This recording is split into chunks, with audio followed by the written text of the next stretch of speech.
कल प्रातः संभवतः रामलला गर्भगृह में आएंगे। उनका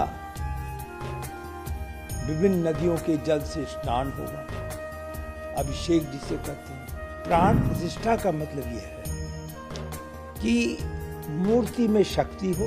रामलला के मंदिर में गर्भगृह होगा, 5 मंडप होंगे और वो भूतल पे होगा मंदिर। तो वह मंदिर बन चुका है।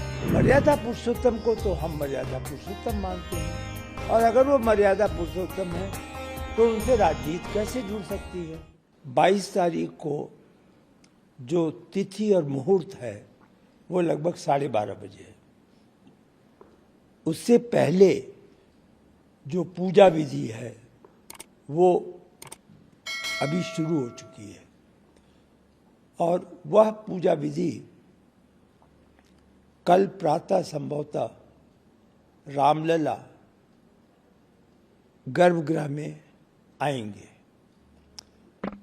विभिन्न प्रकार की जो पूजाएं हैं, विभिन्न प्रकार के जो कार्यक्रम हैं, जैसे उनका विभिन्न नदियों के जल से स्नान होगा, अभिषेक जिसे कहते हैं। ये सर आजकल में होगा, ये आने वाले 2-3 दिनों में। इसी प्रकार जो एक तरीके से भगवान को देवों का दर्शन कराना है, और दर्शन का मतलब है कि वो पूरी निष्ठा के साथ, मंत्रोच्चारण के साथ उनको उनके प्रत्यक्ष रखने की बात है, तो वह कार्यक्रम भी चलेगा। अंत में जब 22 तारीख को 12:30 बजे शुभ मुहूर्त होगा, तो यह विश्वास लोगों का होता है, और इस विश्वास को हम किसी प्रकार का, इस विश्वास पर हम प्रश्न सूचक बिंदु नहीं उठा सकते हैं जो प्राण प्रतिष्ठा की है। कुछ लोग हो सकता है कहे प्राण प्रतिष्ठा का क्या मतलब है, लेकिन प्राण प्रतिष्ठा का मतलब यह है कि मूर्ति में शक्ति हो, और यह पूरे विश्व को एक मनुष्य के स्वरूप से ऊपर उठकर भगवान के रूप में देख रहे हों। ऐसी शक्ति, ऐसी ऊर्जा मंत्रों के उच्चारण और विभिन्न कर्म कांडों से होती है, वह पूर्ण की जाएगी। सर एक सवाल जो आजकल आप देखेंगे विवाद जैसा भी शुरू हो गया है, हालांकि आपने भी बोला इसमें कोई प्रश्न चिन्ह नहीं होना चाहिए, लेकिन कुछ लोग कह रहे हैं कि अभी मंदिर पूरा कंप्लीटली बना नहीं है, उस वजह से प्राण प्रतिष्ठा में का वो नहीं होना चाहिए। हालांकि सोमनाथ जैसा उदाहरण हम लोगों के सामने है कि जब हो चुका है, तो इस पर क्या आप कुछ कहना चाहेंगे? मंदिर तो बन गया है। मंदिर का जो स्वरूप है रामलला के मंदिर का,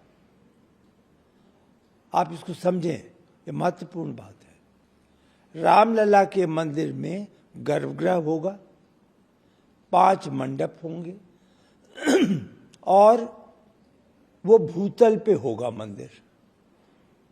तो वह मंदिर बन चुका है।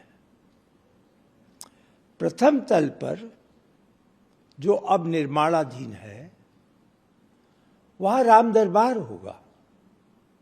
वहां रामलला अपने पूरे राज्य की जिम्मेदारी के लिए एक दरबार होगा, जिसमें सीता जी होंगी, उनके भ्राता होंगे, उनके परम सेवक हनुमान जी होंगे। और जो दूसरा तल है वह केवल अनुष्ठान के लिए है। वो विभिन्न प्रकार के यज्ञ, विभिन्न प्रकार के अनुष्ठान जो होंगे उनके लिए है। तो यदि आप देखें तो एक तरीके से रामलला का मंदिर पूर्ण है, और जो आपने स्वयं ही कहा, पहले के जो मंदिर होते थे वो तो कभी कभी 50 वर्ष और उससे अधिक समय में पूर्ण होते थे, लेकिन वहां पर ऐसा नहीं है कि वहां भगवान स्थापित न हुए हो या वहां पे पूजा अर्चना न होती हो। तो यह तो एक तरीके से सही स्थिति को सही ढंग से नहीं समझने, जानकर नहीं समझने का प्रयास है। सर एक और आखिरी सवाल है, आपका समय बहुत कम है और आपने स्टिक किया था कि इसको लेके सर कुछ लोग ये भी कह रहे हैं कि आपने फर्स्ट डे से इस मंदिर के निर्माण से लेके अभी फाइनल स्टेज पे अभी आ रहा है, आप देख रहे हैं, कुछ लोगों का कहना ये भी है कि इसको एक पॉलिटिकल इवेंट बना दिया गया है, इस चीज को एक पर्टिकुलर पार्टी जो रूलिंग पार्टी है तो इस वजह से हम लोगों के लिए आना मुश्किल। मैं कांग्रेस का नाम लेता हूँ इसमें कि कांग्रेस का कहना यह है कि हम लोग इसमें शामिल नहीं होते, तो बीजेपी ने इसको एक पॉलिटिकल इवेंट बना दिया। देखिए, मैं राजनीतिक प्रश्नों का उत्तर तो नहीं देता। मेरे अनुशासन के तहत जो जिस व्यवस्था से हम निकले हैं उसमें वो उचित नहीं दिखाई देता। लेकिन मेरे एक चीज समझ में नहीं आती कि भगवान राम राजनीतिक बन गए या जो उनके अनुयायी हैं, जो उनमें भक्ति रखते हैं, वह उनको राजनीतिक बना रहे हैं। प्रश्न यह है, क्या भगवान राम राजनीतिक बने हैं? क्या भगवान राजनीतिक होकर के अलग अलग लोगों को अलग अलग दृष्टि से देख रहे हैं? क्या वो प्रत्येक को अलग अलग भक्ति की व्यवस्था कर रहे हैं?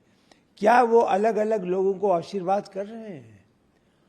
मर्यादा पुरुषोत्तम को तो हम मर्यादा पुरुषोत्तम मानते हैं, और अगर वो मर्यादा पुरुषोत्तम है तो उनसे राजनीति कैसे जुड़ सकती है? इसलिए ये तो हमारा नजरिया है कि हम उसे राजनीति समझें, लेकिन भगवान की दृष्टि जो सबके लिए समान है और जो मर्यादा पुरुषोत्तम है वो तो यथावत ही रहेंगे।